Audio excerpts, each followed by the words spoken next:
Hello students, today we are going to see the poem All the World is a Stage written by William Shakespeare. As we all know, Shakespeare जो है वो एक English poet, playwright और actor थे. उनके बहुत सारे place के ऊपर मूवीज़ भी बनाए गए हैं. ऐसा ही उनका एक प्ले है जिसका नाम है as you like it.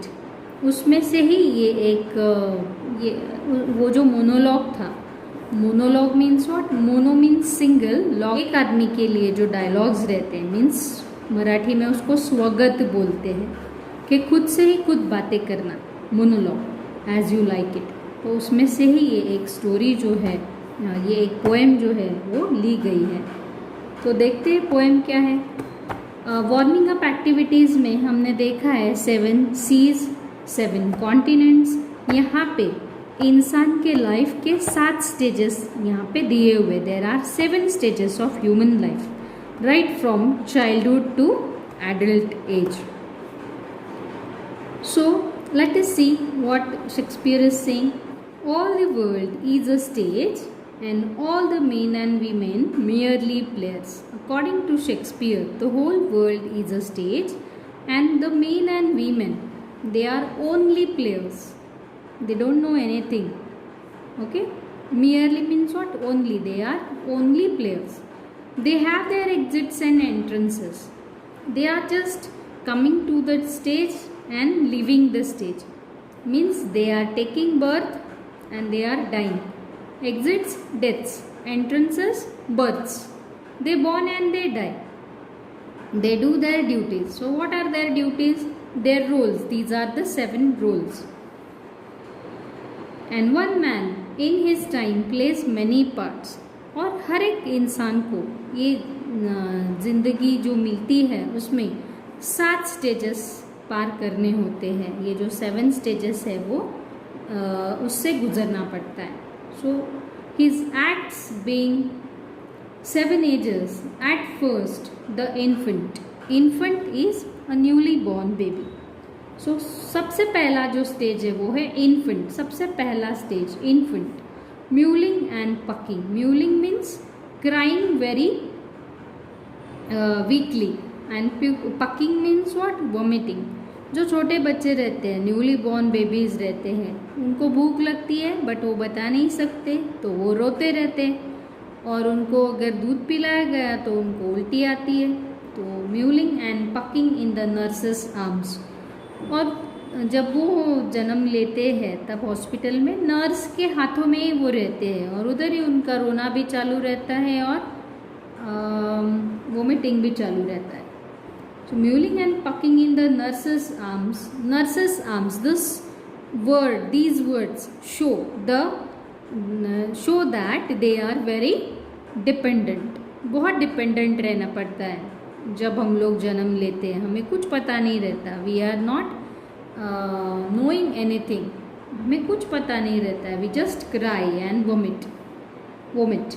Mewling and pucking in the nurse's arms. Then the whining schoolboy with his satchel. First stage था इन्फेंट का, फिर उसके बाद वाला स्टेज है स्कूल बॉय का. Whining means what, very prolong sound. बहुत देर से रोते रोते रोते वो स्कूल के लिए तैयार हो रहा है. With his satchel. Satchel sack, bag जिसमें स्कूल के सब बुक्स वगैरह रहते हैं. Shining morning face. Creeping like snail. Snail is a creature, a very slow moving creature.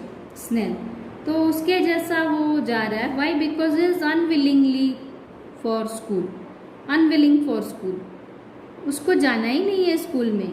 जो छोटा बच्चा है, इसका फर्स्ट डे है. On the first day of school there is eagerness, excitement, fear. Mummy घर पे रहती है. जब हम लोग घर पे रहते हैं स्कूल के पहले तो मम्मी रहती है, मम्मी हमारी केयर करती है. बट अभी मम्मी को छोड़ के जाना है, इसलिए हम लोग कैसे हो जाते हैं, थोड़े अनविलिंग हो जाते हैं. फर्स्ट डे है, एक्साइटमेंट है, फियर है. बट शाइनिंग बोला है, शाइनिंग फेस. क्यों बोला गया है shining face, shining morning face? Because of excitement. और मम्मी ने रगड़ रगड़ के नहलाया है रोज के तरह ही, क्योंकि आज तो फर्स्ट डे है स्कूल का. इसलिए उसका फेस बहुत चमक रहा है, बट फिर भी वो स्नेल के जैसा क्रिपिंग करते हुए अनविलिंगली जा रहा है स्कूल के लिए। ये था सेकेंड स्टेज। फिर third stage, the lover. Lover, a person who is in love, always thinking about his beloved और मिस्ट्रेस। उसकी जो प्रेमिका है उसके बारे में हमेशा थिंकिंग करता रहता है। तो यहाँ पे जो दिया हुआ स्टेज है लवर का, वो क्या कर रहे हैं देखो। Then the lover sighing like furnace.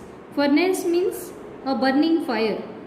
उसके जैसा ये जो लवर है, ये अपने जो ब्रीदिंग है उसका ऑडिबल ब्रीदिंग है, आवाज़ आ रहा है like furnace, with a woeful ballad. Woeful एक बैलड गा रहा है। बैलड मीन्स किसी के लिए हम लोग अगर कुछ गाते हैं, अ नरेटिंग और डिस्क्राइबिंग पोएम, बैलड।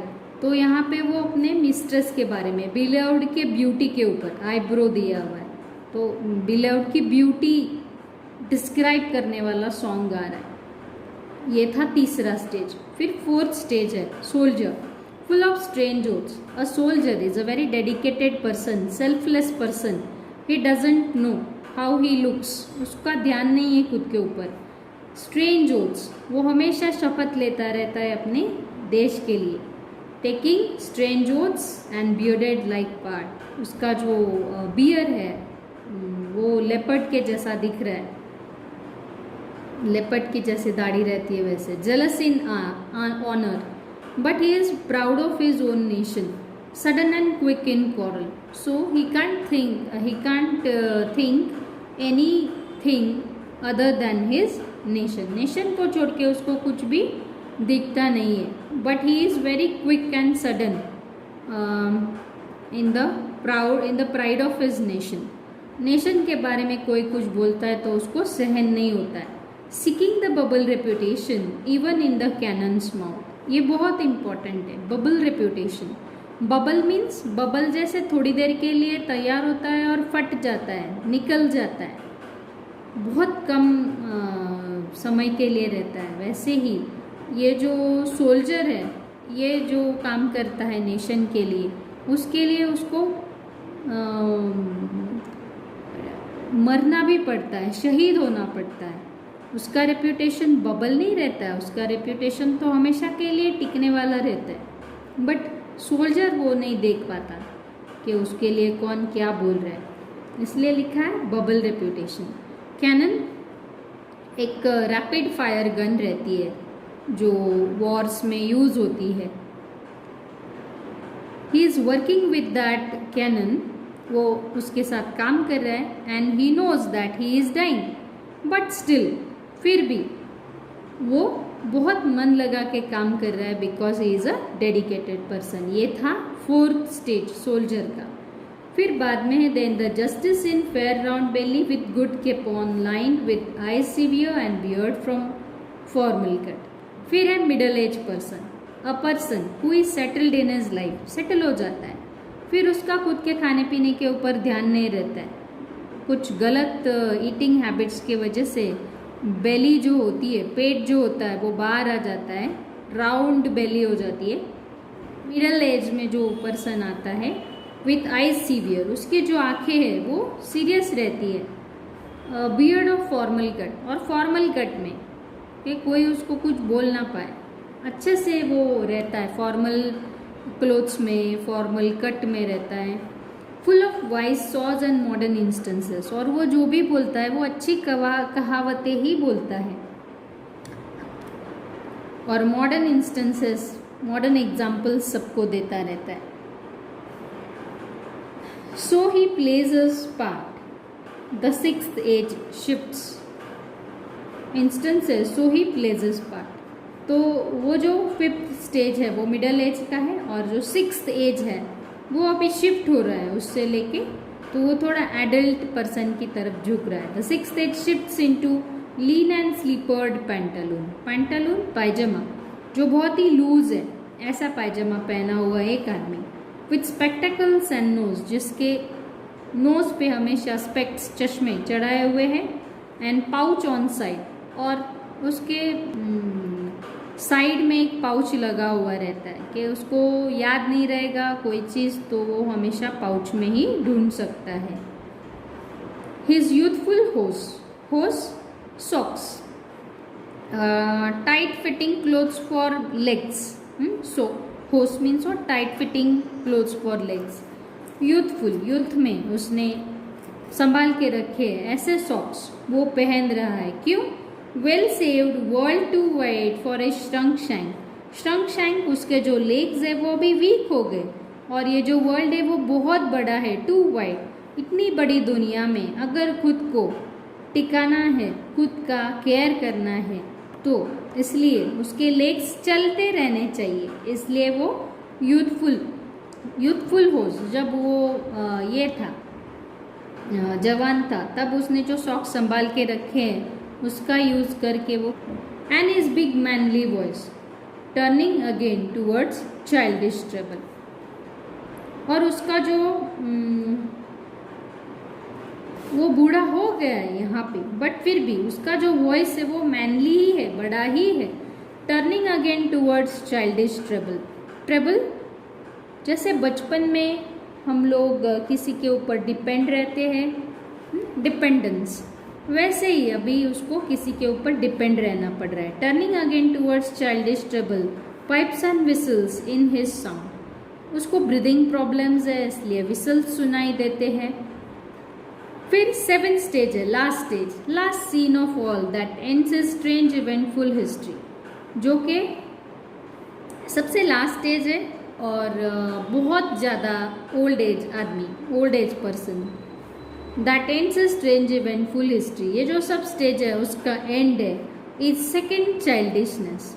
और ये जो दोनों स्टेजेस हैं, इन्फेंट और old age, very old age, ये दोनों सिमिलर है क्योंकि दोनों स्टेज में हमें किसी के ऊपर डिपेंड रहना पड़ता है.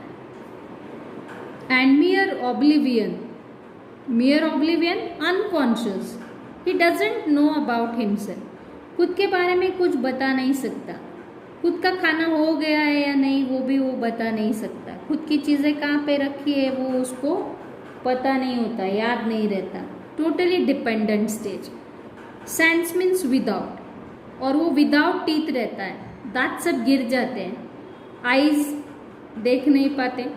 टेस्ट नहीं लगती. सेंस एवरीथिंग, कुछ भी नहीं रहता है उसके पास. वो सिर्फ जिंदा है बट उसको कुछ भी नहीं है उसके पास. टीथ नहीं है, आईज नहीं है, टेस्ट नहीं है, कुछ नहीं है. So this is the last stage which is very dependent stage. This is how Shakespeare has given 7 stages of life. Got it? Thank you.